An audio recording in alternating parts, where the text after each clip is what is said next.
Okay. All right. Well, we're very appreciative. We're very lucky at Lake Hopatcong to have.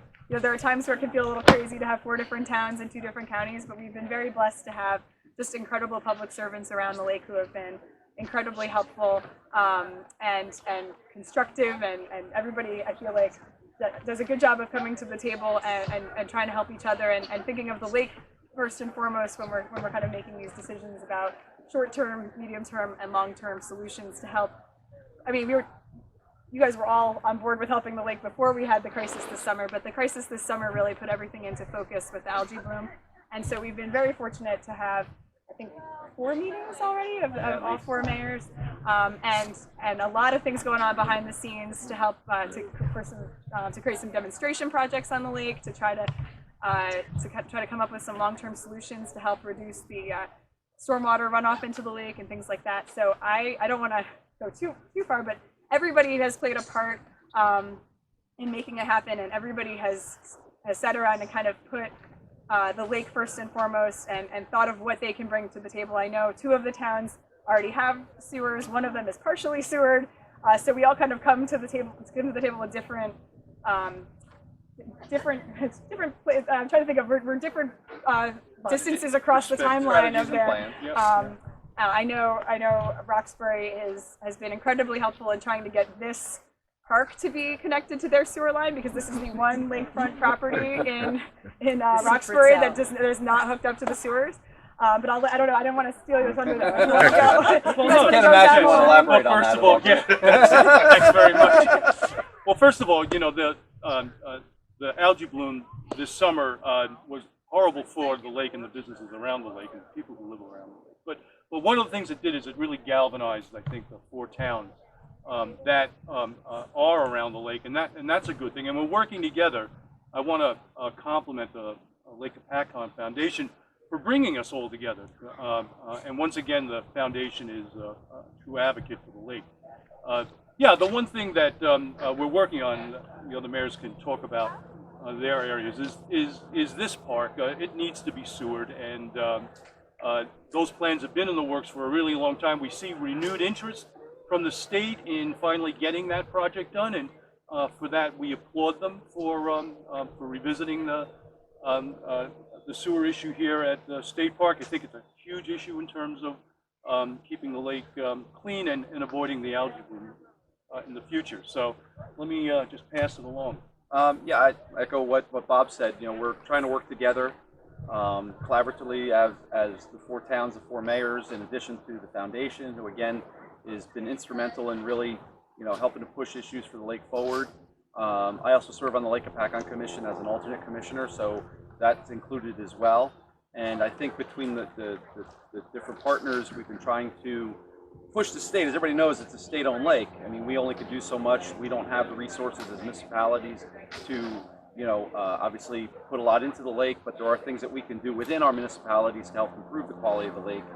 So we've been trying to come up with some of those solutions to try to push our governor and our legislatures. As you know, Senator Sweeney, Senate President Sweeney came to Lake Hopatcong back in September, took a tour of the lake, very impressed, never been here. He's a South Jersey representative, so it was an eye-opening experience for him to come see Lake Hopatcong and see the beauty of our lake.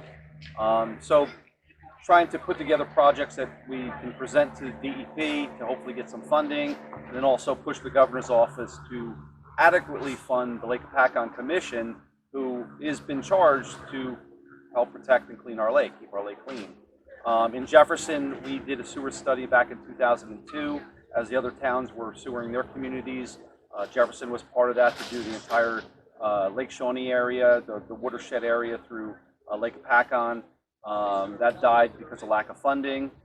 We did meet with the Highlands. My business administrator and I met with the Highlands Council to look at getting some funding for trying to revitalize that study to see what can be done in the future. So if funding should come available, I mean, obviously we're talking a multi-million-dollar project that we can maybe proceed forward to sewer our portion of the lake as well.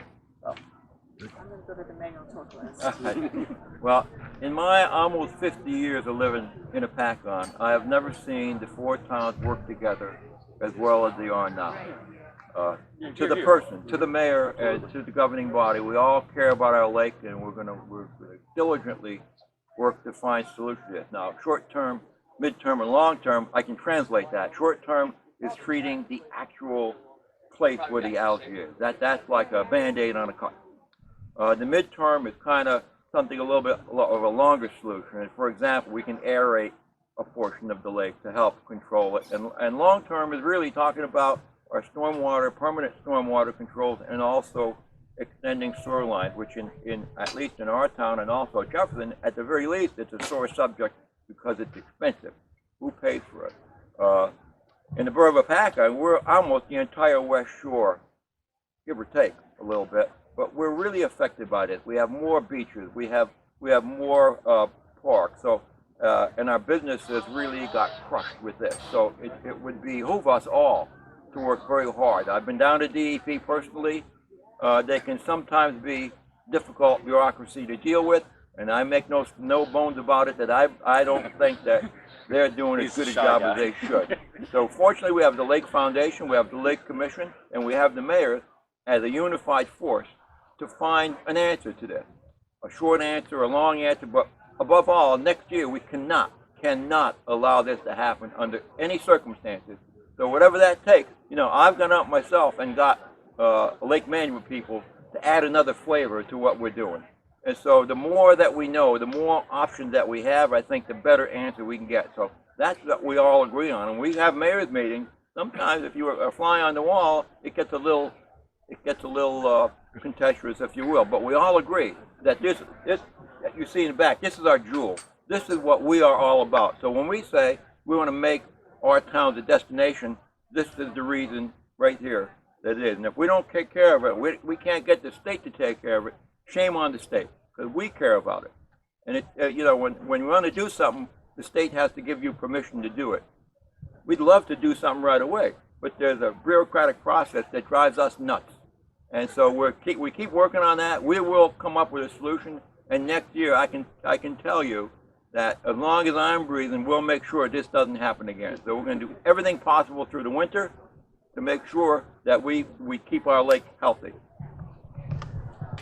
Thanks. Yeah, I agree with pretty much everything that we've been saying here. It's been fantastic to have the four towns really come together. There's a couple of points I want to hammer home that we've already hammered, but it really bears hammering really hard, and that is the Trenton needs to fund the commission.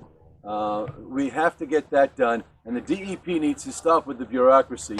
Mike and I have been talking about the trefoil carp, the grass-eating carp, for years. I mean, there's no reason why we can't at least experiment with that in Crescent Cove and see how that works. There's just a lot of stuff that we're being hamstrung by from Trenton, and we need that to stop.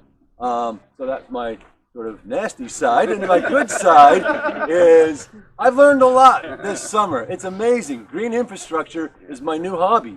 As soon as I get done here, I'm going over to town with the Boy Scouts, and we're building a rain garden between Memorial Pond and the beach along that stream. We're going to put rain gardens all over town. In your bedroom, if you want one, I'll put you a rain garden, okay? But, there's so many great things with green infrastructure that we can do that are free or low cost that will also help. So the big bucks, we need Trenton to step up and fund the commission, and we need the DEP to work with us a lot more like we're working together. And that's my message. Fantastic. I'd like to speak on behalf of Sussex County. And Sussex County was very involved with the lake this summer and continues to be involved. We gave signs to Mayor Francis when he needed them to make sure everybody knew that there was a problem with the lake and they needed to be careful with the toxic situation. We were there with our health department to answer all the calls on medical and health issues. They were also down testing the beaches, closing and opening them when appropriate. So we're in tune to everything that's going on here up in the county, and we're always available to offer any of our resources for Lake Hopatcong. But I would just like to say that Lake Hopatcong is so important to our entire county. People come and they visit and they end up staying a lifetime. And I think each one of us have a story associated with how you fell in love with the lake and how you're never going to leave this lake. So we are all vested here. It's important to us. And I said for 40 years, this conversation has been going on, and now it's gotten to a point where everyone is involved, and I think that's a really good thing. So I want to thank all the four mayors. I know they do a tremendous job in working together will definitely bring us to a point with the DEP where they know that we're serious, we need their